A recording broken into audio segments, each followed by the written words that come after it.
Tu identidad es única y tu futura universidad también. Universidad Academia Humanismo Cristiano. Identidades que hacen futuro, presenta. Juntos y revueltos.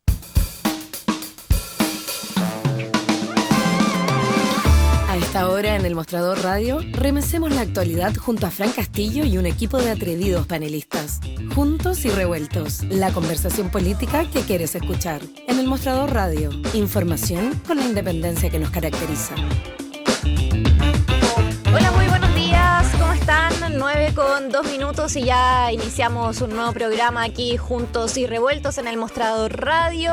Recordar, por supuesto, a todos quienes se van sumando a nuestras transmisiones que pueden conectarse a través de todas nuestras plataformas y redes sociales para instalar también, comentarnos los temas que a ustedes les interesaría que nosotros debatamos aquí en el Juntos y Revueltos.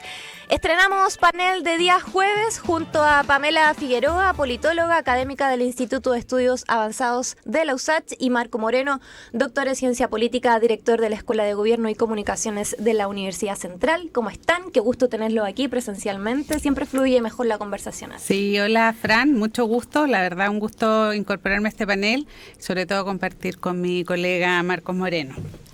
¿Cómo está Fran, Pamela? Sí, estamos muy contentos de estar compartiendo acá con Pamela y contigo esta etapa nueva, ¿no? de conversación que parece va a ser muy interesante para analizar la coyuntura. Nos lanzamos a la piscina en El Mostrador con El Mostrador Radio en un año particularmente intenso.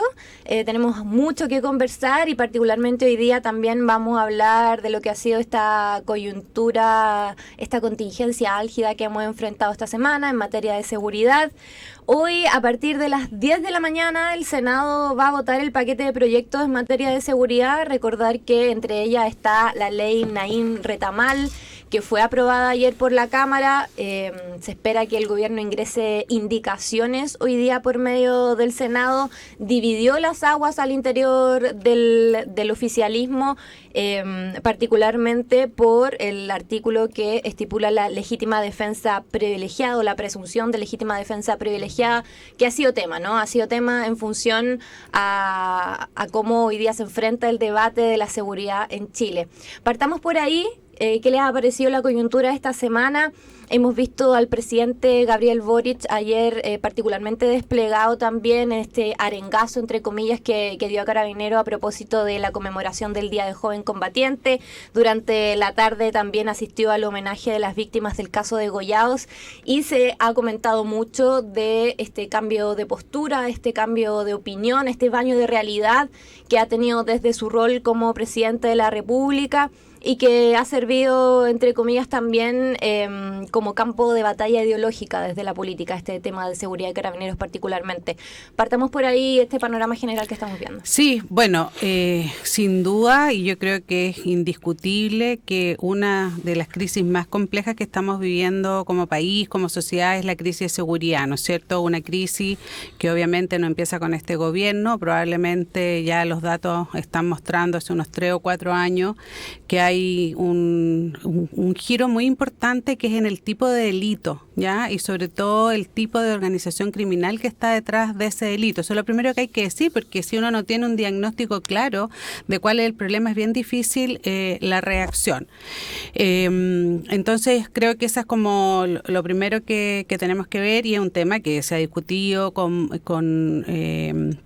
de hace mucho tiempo. Yo creo que las y los expertos en seguridad han venido planteando que es necesario tener una mirada a largo plazo, tener un acuerdo transversal que no se ha logrado. Recordemos que hubo en el Senado una comisión transversal de expertos que hicieron muchas propuestas.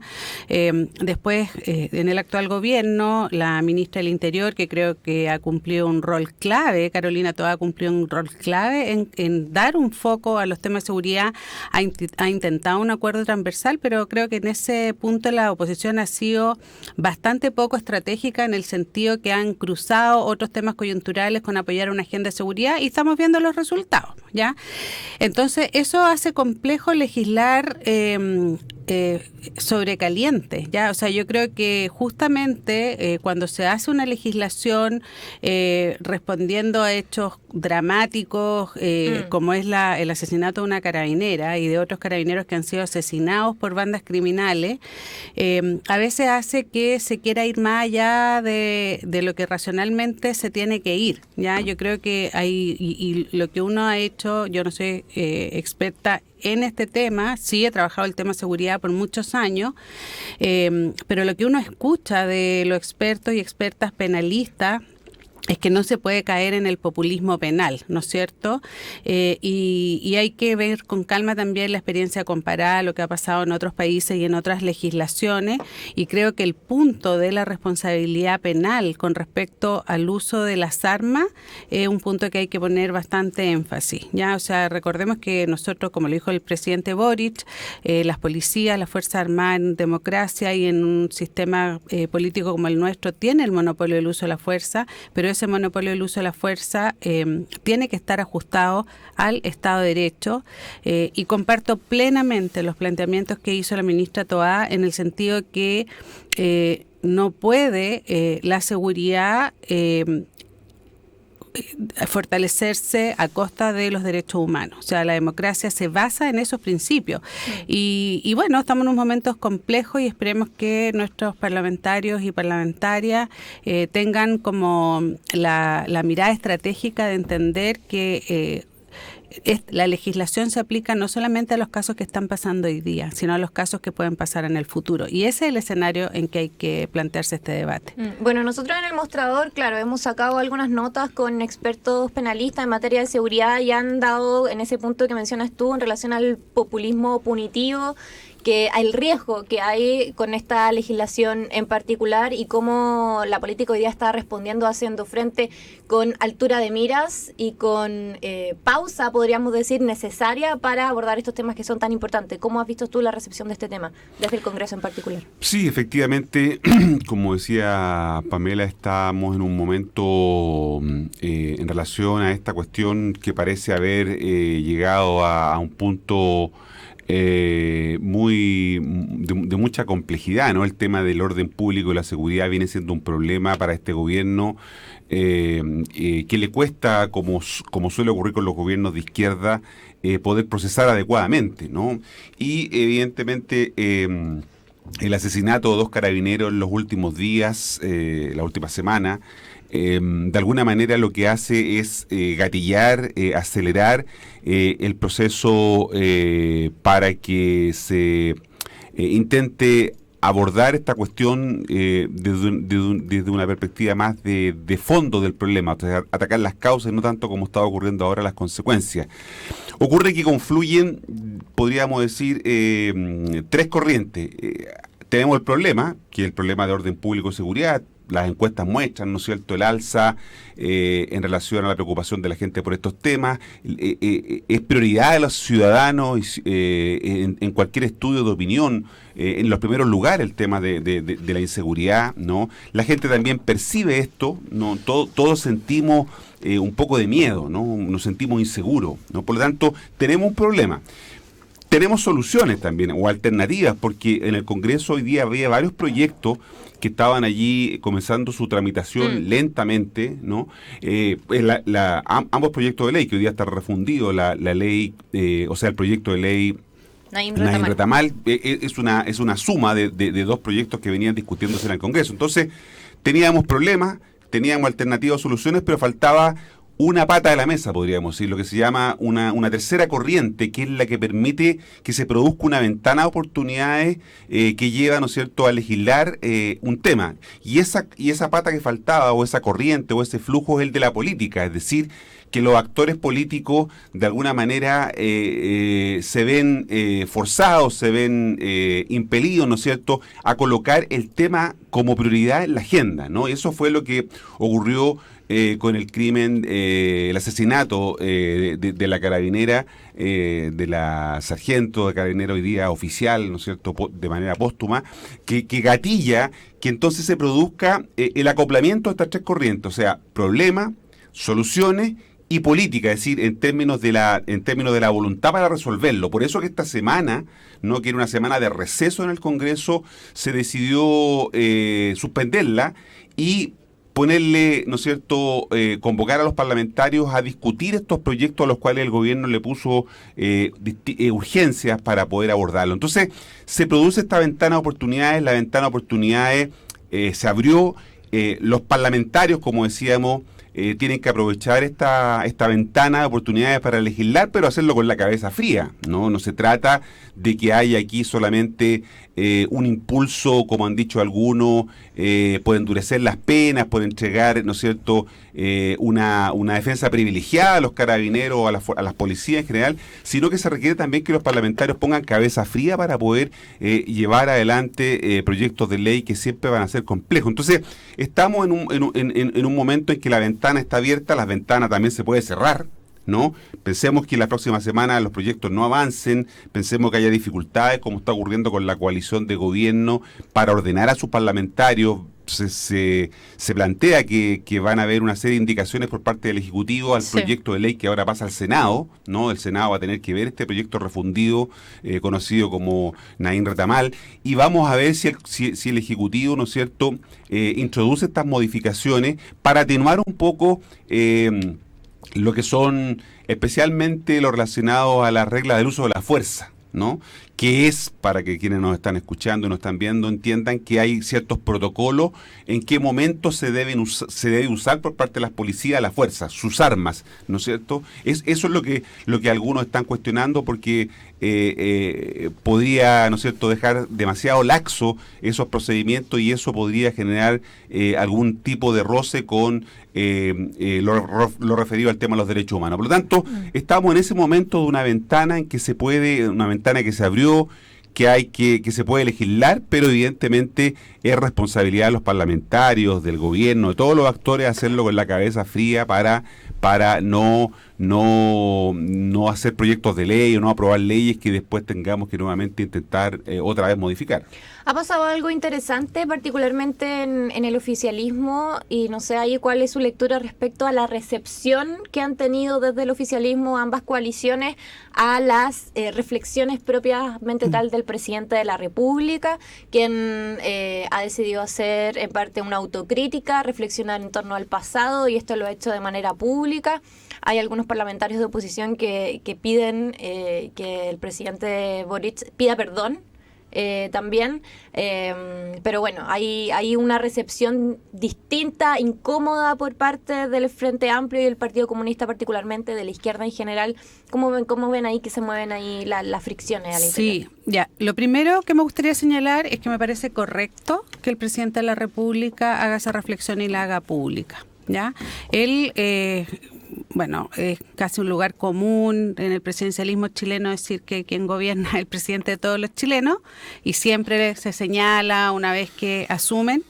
Pero creo que hoy día es relevante que eso señale, porque además sabemos, y creo que una de las grandes dificultades del proceso legislativo en Chile es que tenemos una gran fragmentación del sistema de partidos, y eso hace muy difícil la legislación pensando como en cuestiones más de largo plazo, ¿no es cierto? Eso le pasó al presidente Piñera, le pasó a la presidenta Bachelet, y el presidente Gabriel Boric lo está viviendo. Entonces me parece correcto, porque son señales políticas relevantes.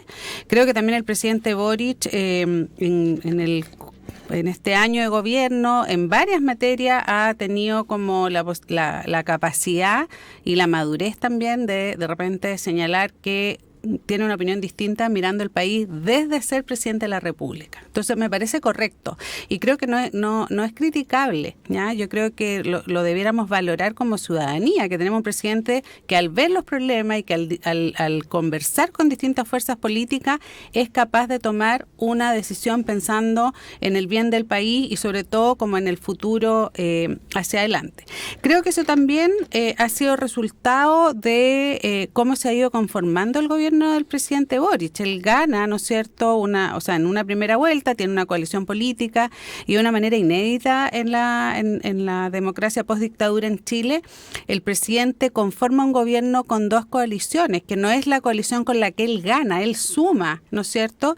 Y el sumar implica también reconocer que hay otras posiciones con respecto a ciertas temáticas, y ahí yo creo que se ha ido recorriendo algo que planteaba Marco, ¿no es cierto?, que la izquierda antes tenía como una incomodidad con los temas de seguridad, ¿no es cierto? Se veía como que esto no eran, que la izquierda se tenía que preocupar de otras materias, de las desigualdades, de la inclusión, pero hoy día, y es muy claro que los problemas de inseguridad son un problema para la democracia, no son solamente problemas de inseguridad, y también que los problemas de seguridad son problemas de carácter transnacional. Las nuevas amenazas a la seguridad no son solo locales, el crimen organizado no es local, ¿ya? Eso es un problema también más de carácter transnacional.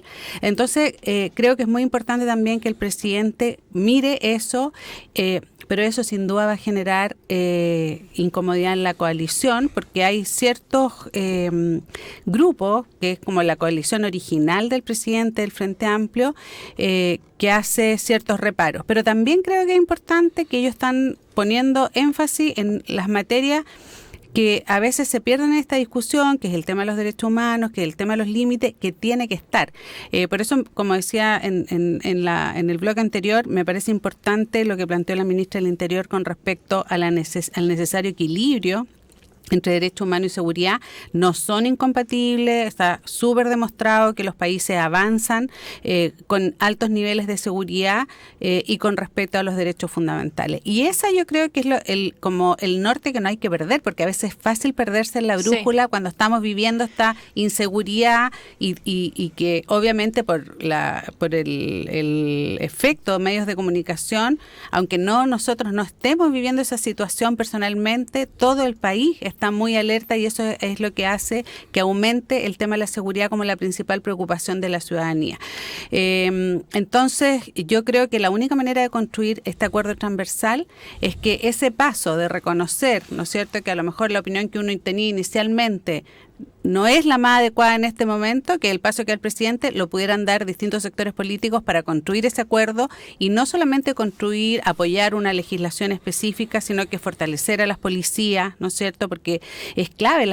Recordemos que las policías han pasado por momentos críticos de corrupción, o sea, hay una debilidad institucional que también es tarea de todo el país. Sí, te iba a mencionar lo mismo a propósito de esto del hacer memoria y de no perder el norte del por qué en su minuto el Frente Amplio y la izquierda en general hizo una crítica descarnada a Carabineros. Bueno, tú ya mencionabas, por ejemplo, lo que fue el Paco Gate o este fraude fiscal, uno de los más grandes que ha existido en Chile en el último tiempo, y también el uso ilegítimo de la fuerza, las mutilaciones oculares en el contexto del estallido social. Pero ahí lo que pasó fue que el foco fue ese, y desde la izquierda tendieron a olvidar la importancia también de tener a una policía legitimada como un pilar fundamental para un Estado social y democrático de derecho. Y ahora parecemos que estamos al frente, en la otra vereda, y estamos olvidando ese otro norte o esas otras cosas que se plantearon hace un tiempo atrás en relación al por qué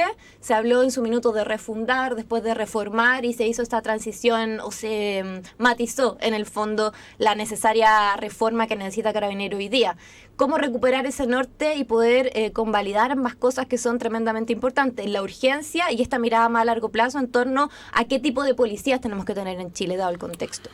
Claro, es difícil porque la gente espera coherencia, ¿no? Los ciudadanos esperan coherencia respecto de lo que un gobierno dice y hace, ¿no? Y como decías tú, Fran y Pamela, quienes gobiernan hoy día tienen una trayectoria de una posición más bien crítica respecto a las policías, especialmente de Carabineros, ¿no?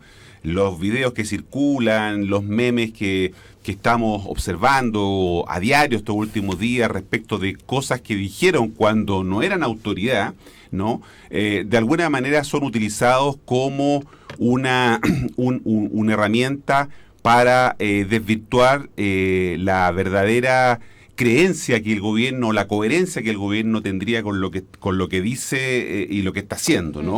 Por eso que esta idea de que el presidente saliera a patrullar, ¿no? Como él lo habría señalado, se anduvo matizando, porque evidentemente alguien podría decir, bueno, esto no puede resultar. Otros decían, bueno, pero si Michelle Bachelet se subió a un tanque, ¿no? Que la catapultó cuando era ministra de Defensa. Sí, fue bien simbólico. Fue bien simbólico. La pregunta es, ¿podría ocurrir lo mismo ahora si Gabriel Boric se subiera a una patrulla o fuera a pernoctar a una noche a una comisaría, ¿no? Esas son las dudas, porque efectivamente en el caso de Michelle Bachelet había una historia una mochila muy pesada, ¿no es cierto?, que ella había cargado, y su generación, con lo que había sido el golpe de Estado, y en lo particular con lo que había sido que su padre hubiera estado general de la aviación, que hubiera estado detenido, preso, y producto de eso, ¿no? Habría su muerte, digamos, sido una de las circunstancias que la provocó. Entonces, la gran pregunta es si eso es posible hoy día, especialmente en una sociedad, lo hemos comentado otras veces contigo, Fran, en donde la gente se hace una opinión a partir de lo que ve, ¿no? De lo que observa, las audiencias, lo que le entra por los ojos, ¿no? Y por lo tanto, eso cuesta concebirlo. Uno veía en redes sociales, ¿no?, cuando una autoridad de este gobierno salía o extendía el pésame por la muerte de la Carabinero, ¿no? Inmediatamente en paralelo ponían el video de esa misma autoridad diciendo hace 1 o 2 años, ¿no es cierto?, epítetos de grueso calibre respecto de la institución. Entonces, esa coherencia es un problema que el gobierno tiene que enfrentar, pero tiene que hacerlo. O sea, no hay otra forma. Los gobiernos tienen que hacer acciones, tienen que vencer el roce, la inercia, la oposición, ¿no?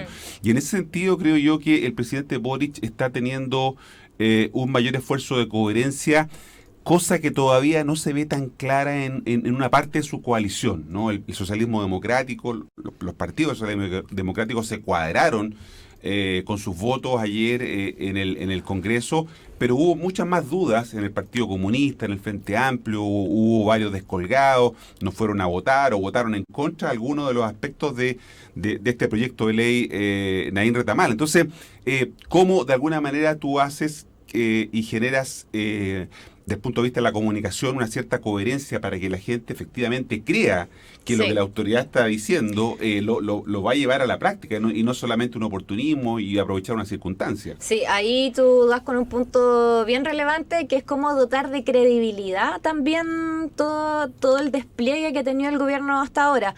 Hacen falta cuestiones más simbólicas, como lo que hizo la expresidenta Bachelet. También está el tema de cómo la coalición de gobierno acompaña todo este revisionismo, esta autocrítica que hace el presidente de la República. Cómo hacer que la gente hoy día le crea al presidente que efectivamente tiene un respaldo irrestricto por Carabineros, porque se me vienen a la cabeza los insultos que recibió, por ejemplo, en el funeral de la Carabinera, que fueron epítetos no menores.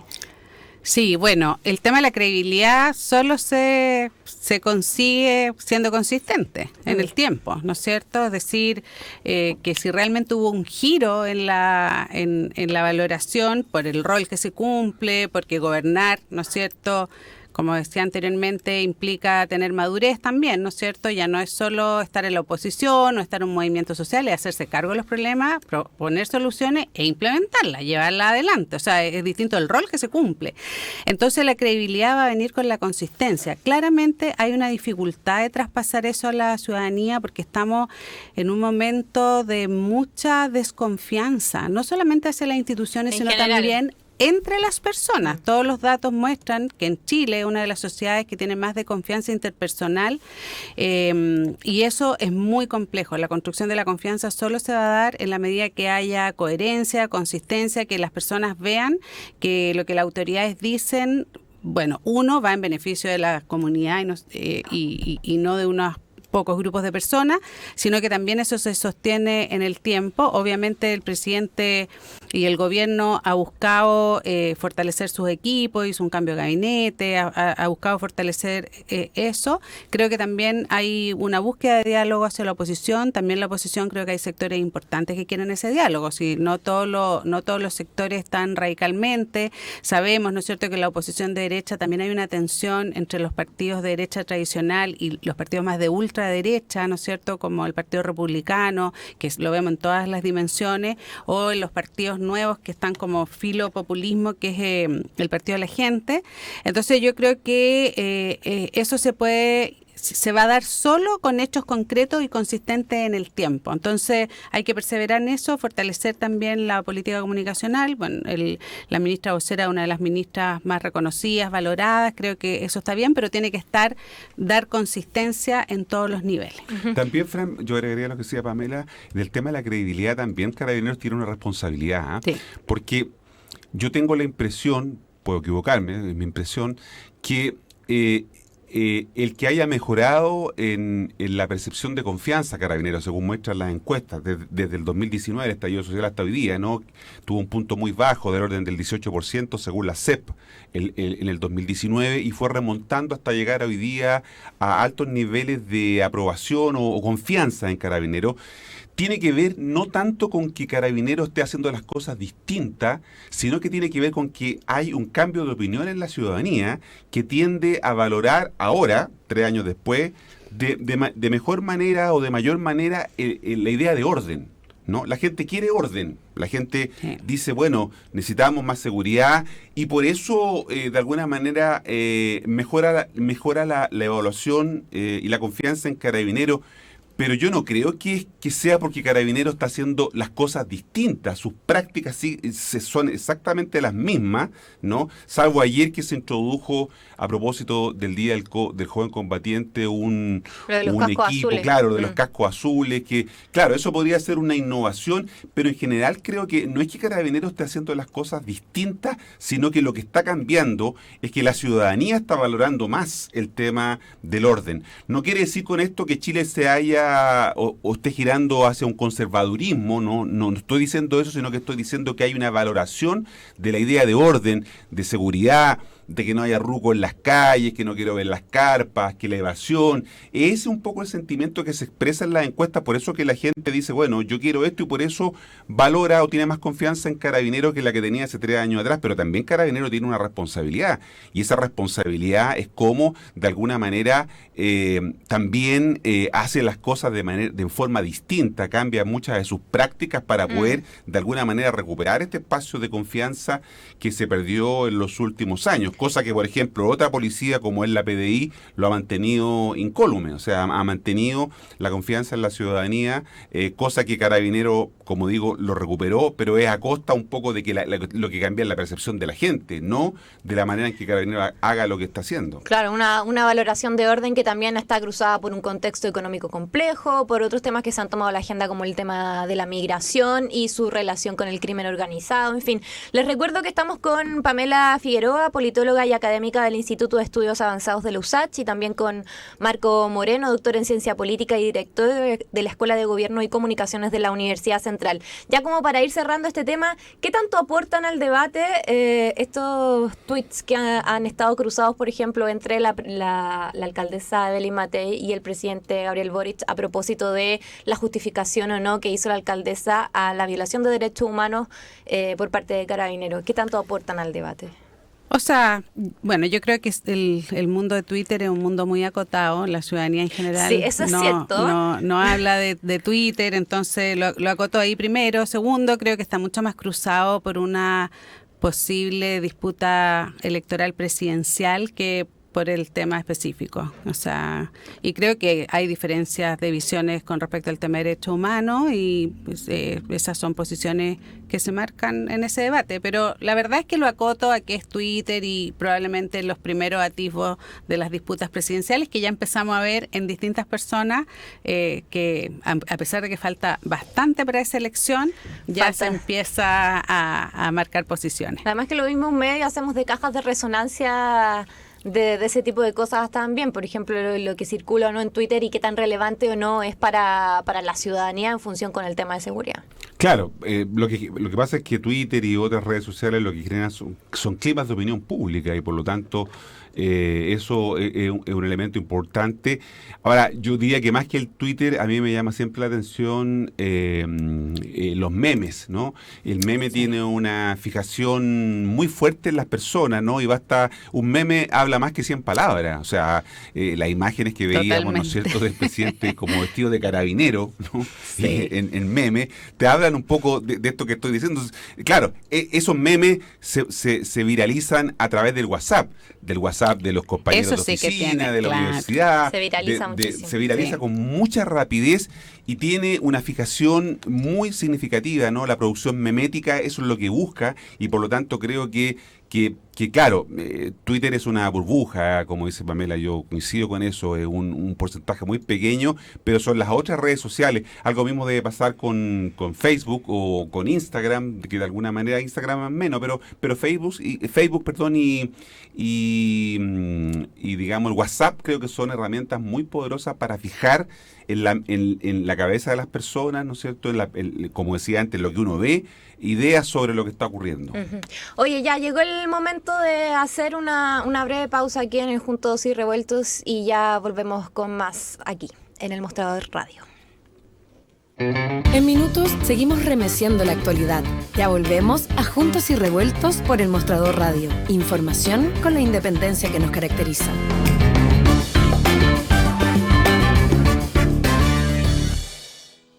Si te desempeñas en el área de cuidados personales o quieres formalizar tu experiencia y conocimientos en una carrera del área de salud, tenemos una buena noticia para ti.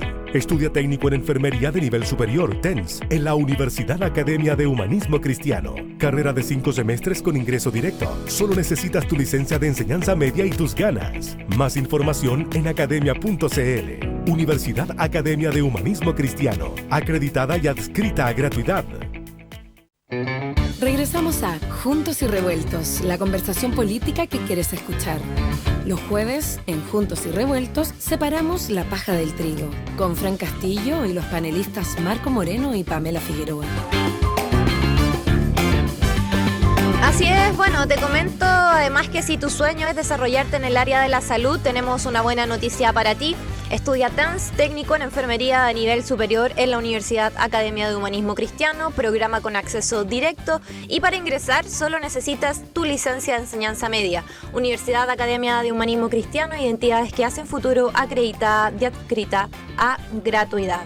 Bueno, en este segundo bloque la idea también es que podamos profundizar sobre otro de los temas muy relevantes que también están aconteciendo en nuestro país, al que además se le ha prestado poca atención a propósito también de la coyuntura por el tema de seguridad. Me refiero al proceso constitucional. Recordar, siempre lo reiteramos, que el 7 de abril tenemos que acudir a las urnas de manera...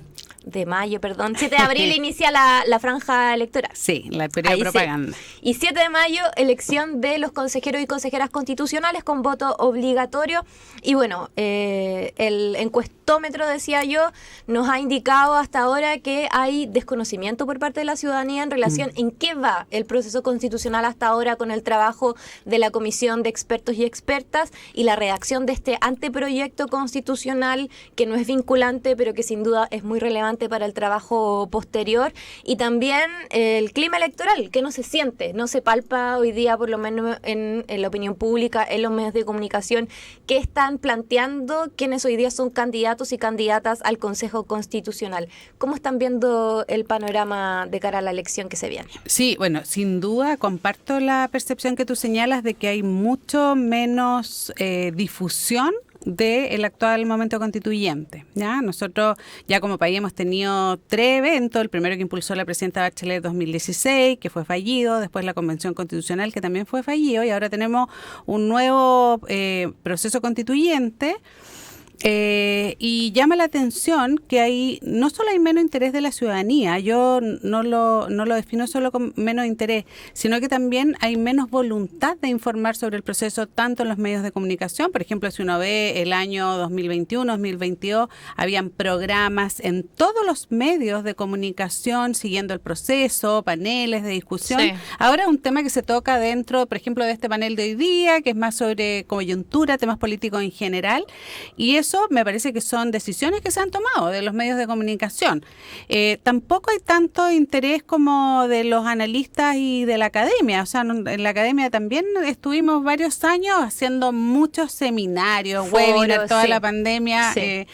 Y ahora eso hay menos, ¿no es cierto? Entonces creo que es no solo la ciudadanía, sino que también la élite que le ha dado como más bajo perfil a este proceso, cosa que es preocupante, porque como tú señalabas, el 7 de mayo vamos a tener una elección para los consejeros constitucionales. Tenemos que elegir a 50 consejeros y consejeras constituyentes con voto obligatorio. Es la primera elección con voto obligatorio de candidatura que vamos a tener en décadas. O sea, es una elección muy importante, porque nosotros ya tuvimos el plebiscito con voto obligatorio, pero en el plebiscito es un voto binario, aprueba rechazo, pero ahora vamos a tener que ir a votar, a elegir a estas candidatas y candidatos, y creo que también la campaña se ha visto menos. Nosotros ya, la campaña ya empezó el 8 de marzo, ¿no es cierto? El 7 de abril comienza lo que se llama el periodo de propaganda, que es donde se despliega ya la convocatoria a votar y distintos medios de propaganda, pero ya debiéramos estar viendo más movimiento. Creo que también un poco eso sucede porque desde la pandemia como que quedó la campaña digital.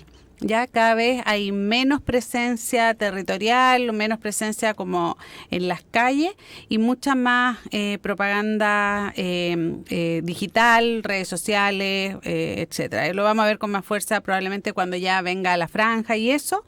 Pero me parece que es motivo de preocupación. O sea, yo creo que es muy relevante que estemos informados para poder votar. Ese Consejo Constituyente, como tú decías, va a recibir un texto que ya está siendo trabajado por una comisión de expertos y expertas que fue nominado por el Congreso, que es paritaria, que además equilibrada políticamente, y ahí se están discutiendo cuestiones muy relevantes con respecto al futuro constitucional de Chile. Entonces creo que la ciudadanía tiene que estar atenta, las universidades se les ha asignado un rol que está siendo coordinado por dos universidades, la Universidad de Chile Católica, que es convocar un proceso participativo. Esperemos que eso se desarrolle, ¿no es cierto?, como se tiene que desarrollar, pero para que la democracia funcione bien, la ciudadanía tiene que estar informada. Entonces creo que acá hay un rol colectivo de todos y todas de poder abrir más ese debate. Y por ejemplo ahora se está discutiendo cosas clave como el tipo de Estado social, ¿no es cierto? Sabemos que las 12 bases, bueno, este proceso es distinto a los anteriores porque ahora tiene un rol muy relevante la política regular, el Congreso, los partidos políticos que nombraron a esta comisión de expertos, que son 24 personas, y a un comité de admisibilidad, ¿no es cierto? Esa comisión de expertos está redactando un texto para que conversen y deliberen los consejeros constitucionales, pero en ese texto ya se están proponiendo cosas sobre el rol del Estado, que es clave para los problemas ahora, no solamente económicos, sino que también de seguridad. La distribución del poder político, sobre el régimen político, el rol de los partidos. Entonces creo que es un tema que hay que conversar con mucho más detalle. Sí, bueno, la comisión de expertos ahora está trabajando en sus respectivas comisiones, se van a presentar las normas para cada capítulo, están fluyendo, están trabajando. Sí. Ahora, Marco, ¿cuáles son los temas que a tu juicio van a marcar la campaña o este contexto electoral de los consejeros, los candidatos a consejeros constitucionales? Porque es un periodo más acotado de tiempo, tanto de campaña como de trabajo propiamente tal del Consejo Constitucional. Los temas que están marcando algunas de las campañas, por lo que he visto, son precisamente los temas de la contingencia en materia de seguridad, pero surge la paradoja de que muchas veces estos temas no son temas constitucionales propiamente tal, en el sentido de que las soluciones o las soluciones más inmediatas que espera la gente no son abarcables tan detalladamente en una constitución. Entonces hay un trabajo pedagógico por parte de los consejeros y las consejeras, que se dice que quienes tendrían mayores chances de integrar el Consejo son aquellos rostros más conocidos, que hay muchos de ellos que resucitaron de los años anteriores de la política y que hoy día se están disputando esos cupos.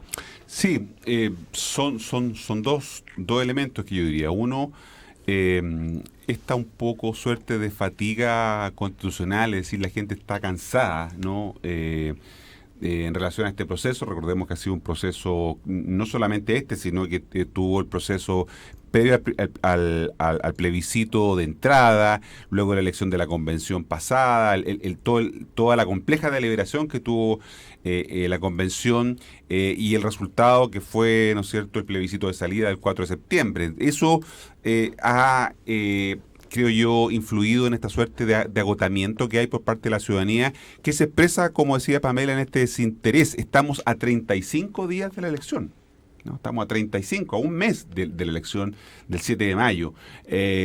Claro, la expectativa es que el 7 de abril se active un poco esto más, porque vamos a tener franja, ¿no?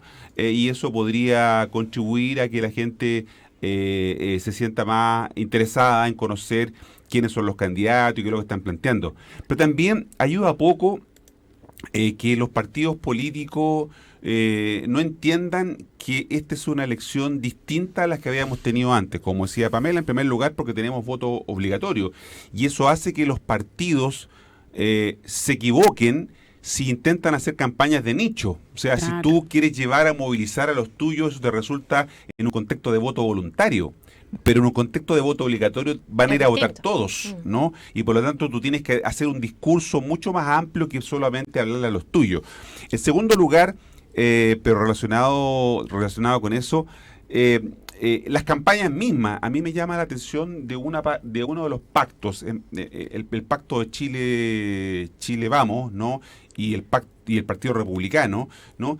Hacen una campaña centrada fundamentalmente en que vamos a elegir gente que es experta en el tema de seguridad, porque el foco está en el delito, ¿no? O sea, la lista se llama Chile Seguro. Chile Seguro, entonces uno dice, pero ¿qué tiene que ver este proceso para elegir los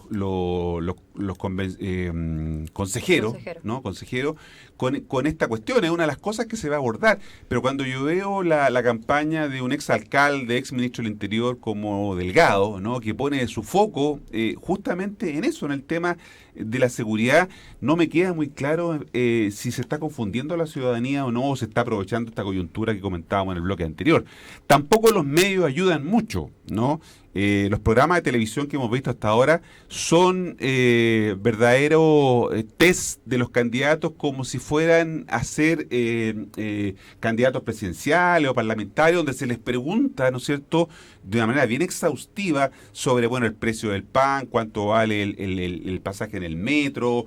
Entonces, qué es lo que van a hacer en temas de medidas de orden público y seguridad. Entonces, tampoco han ayudado mucho los medios a informar sobre este proceso, y eso entonces de alguna manera provoca que estemos a 30 días de elección, 35 días de elección, un poco en una situación de cierta incertidumbre. Del 100% de los candidatos, ¿no?, hay un 80% que, como tú decías, Fran, son bien desconocidos, ¿no? Son personas que tienen algunos liderazgos regionales, pero en general no son reconocidos por las personas. Hay un 20% de ellos que probablemente sí, y quizás ese 20% de candidatos, estoy pensando, por ejemplo, en Sergio Vidal, ¿no?, un ex senador de la República, ex ministro, o Carmen Frey aquí en la región metropolitana, o Ricardo Núñez en la región de Atacama, o Andrés Saldívar en la región de Aysén, que en el caso de ellos podrían verse beneficiados porque la gente tiende a tener cuando va y tiene el voto frente a sí, se le genera un efecto de recordación. Yo me acuerdo de esos nombres porque los escuché alguna vez.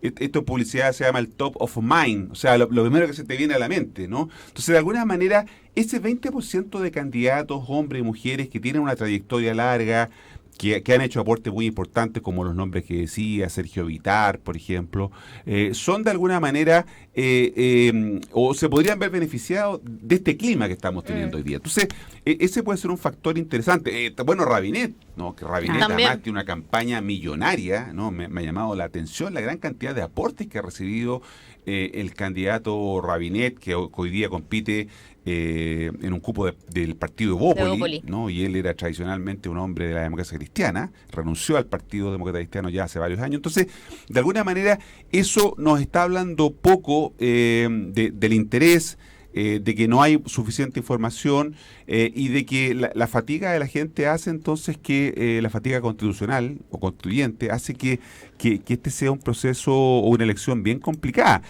Tenemos duda de cuánta gente va a ir a votar, es voto obligatorio, por supuesto, y hace 10 años, como decía Pamela, que no tenemos votaciones competitivas, porque el plebiscito es una cosa binaria, ¿no? Fue así o no. Entonces, no tenemos elecciones competitivas y por eso que va a ser interesante ver cuánta gente va efectivamente a votar, a pesar de que el voto es obligatorio, pero sabemos que los chilenos y chilenas le buscan siempre el acomodo, ¿no? Mucha gente dice, no, pero si nadie me va a cobrar la multa, entonces es muy difícil multar a 2 millones, 3 millones de personas, en la práctica, ¿no? Los juzgados de policía local no podrían atender eso. Entonces, yo diría también una incertidumbre sobre la participación. Tenemos el referente que votaron 13 millones en el plebiscito del 4 de septiembre, ¿no? De 15 millones que eran los que estaban habilitados para votar, me parece que el padrón. Bueno, eso es lo que tenemos hoy día, la expectativa de 13 millones. Hoy día algunos están hablando de que 9 millones, 10 millones podría ser una cantidad razonable de gente participando. Igual es una muy buena participación. Recordemos que las elecciones anteriores en Chile eran con 6 millones, 6,5 millones, 7 millones en el mejor de los casos de gente participando. Entonces, todo eso genera igual un clima de incertidumbre respecto de qué va a ocurrir.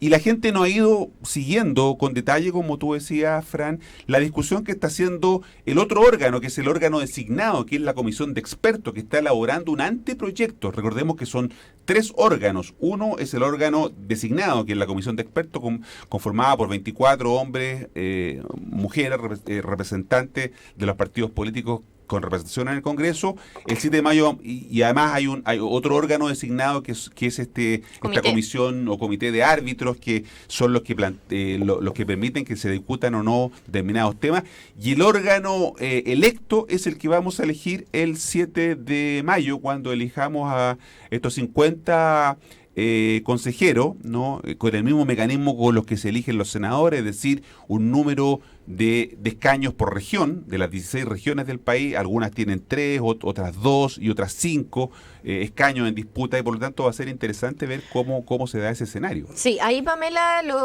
tal como lo estaba mencionando Marco, es interesante hacer esta lectura de qué tanto la contingencia puede marcar la percepción del proceso constitucional, y también pensando en algo tremendamente relevante, que es cómo seguir dotando de legitimidad del proceso para que en el plebiscito de salida tengamos en el fondo lo que todos queremos, que se apruebe un nuevo proyecto de nueva constitución por el bien del país, en el fondo, mirándolo desde arriba. Comparto 100% eso, Fran. Creo que es clave mirar que el resultado del plebiscito de salida, no la elección del 7 de mayo, y eso es un año, ¿no es cierto? Porque va a ser en diciembre de este año. Yo, soy un poco más optimista con respecto a la participación electoral. Ya, yo creo que se han tomado decisiones importantes, como la georreferenciación de los locales de votación, la información que se da a la ciudadanía con respecto al voto. Lo que puede generar más incertidumbre es por quién vote la gente, ¿ya?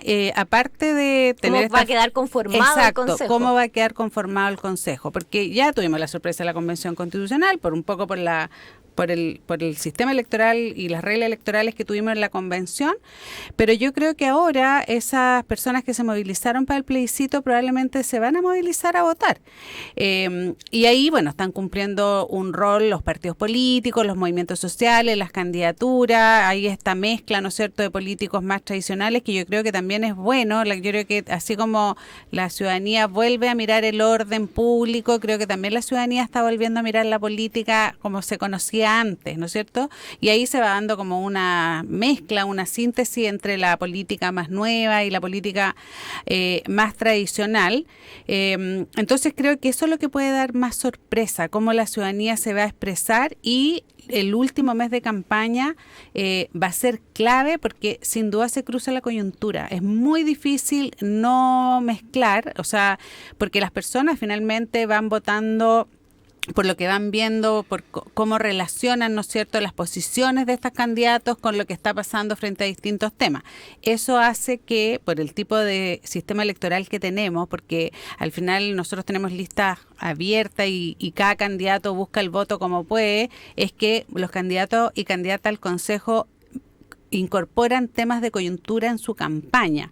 Eso no significa que los temas de coyuntura no estén relacionados a la Constitución, porque sabemos que queremos cambiar la Constitución, porque no podemos legislar de muchos temas que queremos resolver porque la Constitución no lo permite. O sea, eso ya yo creo que las personas ya lo entienden. Llevamos 7 años hablando de la Constitución. O sea, no, esto no es nuevo, ¿me entienden? Yo creo que somos de los pocos países donde se habla tanto de la cuestión constitucional y las personas en eso sí tienen percepciones, pero yo creo que ahora, y por eso decía, es clave que todas las organizaciones de la sociedad, o sea, no solamente los partidos, las campañas, los candidatos, sino que también los medios de comunicación, las universidades, que sí gozamos de prestigio ciudadano, porque es de las instituciones que la gente valora, igual que los medios de comunicación, tenemos responsabilidad de ir informando. Así que creo que eso es lo que va a suceder, pero yo creo que ahora ya se empezaron ya se hicieron las denuncias de las personas que no votaron en el plebiscito y ya se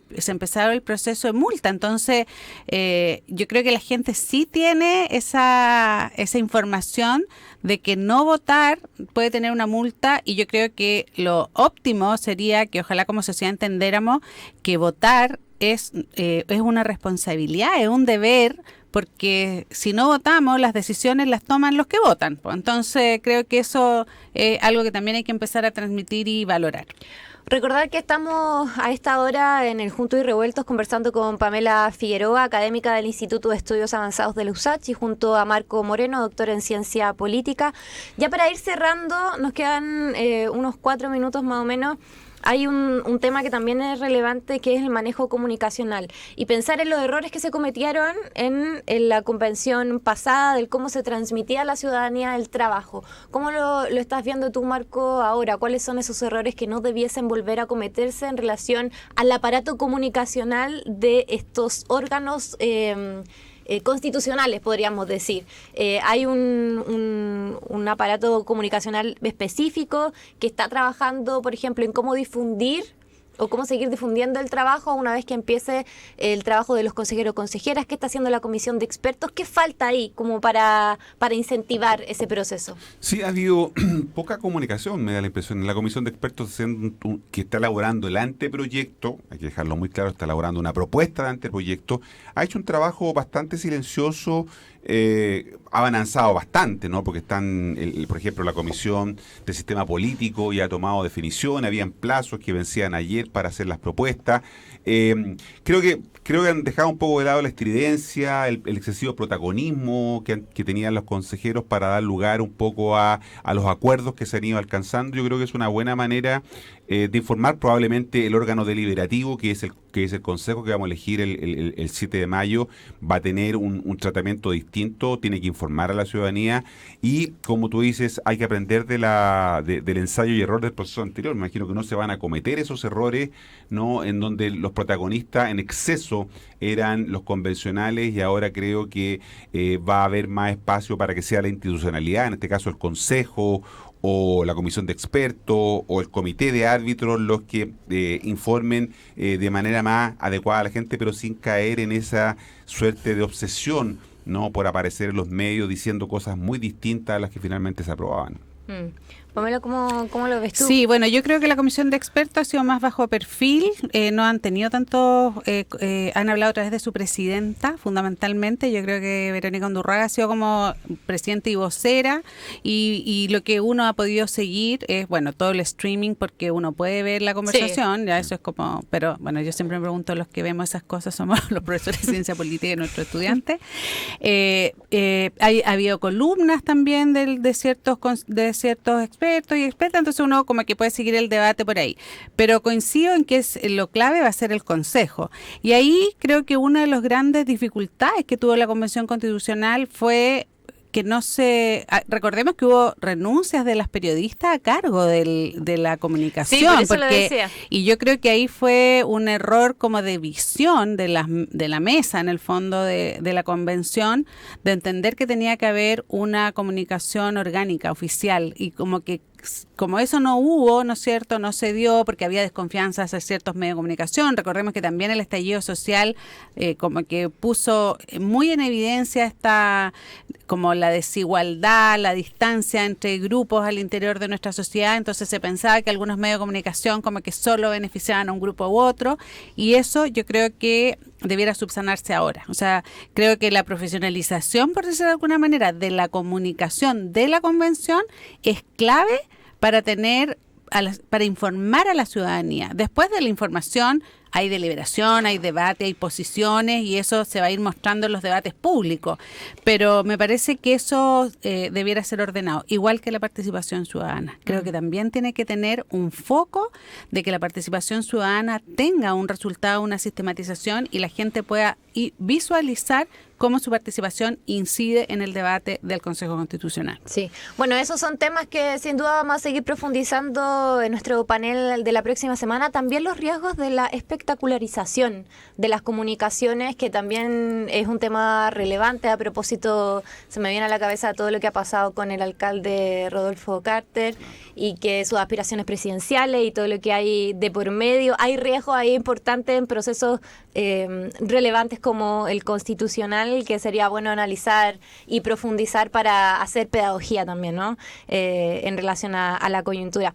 Muchísimas gracias, Marco Moreno, director de la Escuela de Gobierno y Comunicaciones de la Universidad Central, Pamela Figueroa, politóloga y académica del Instituto de Estudios Avanzados de USACH. Un gusto estar con ustedes. Igualmente, un gusto. Hasta el próximo jueves. Hasta el próximo jueves. A ver qué tanto pasa en una semana.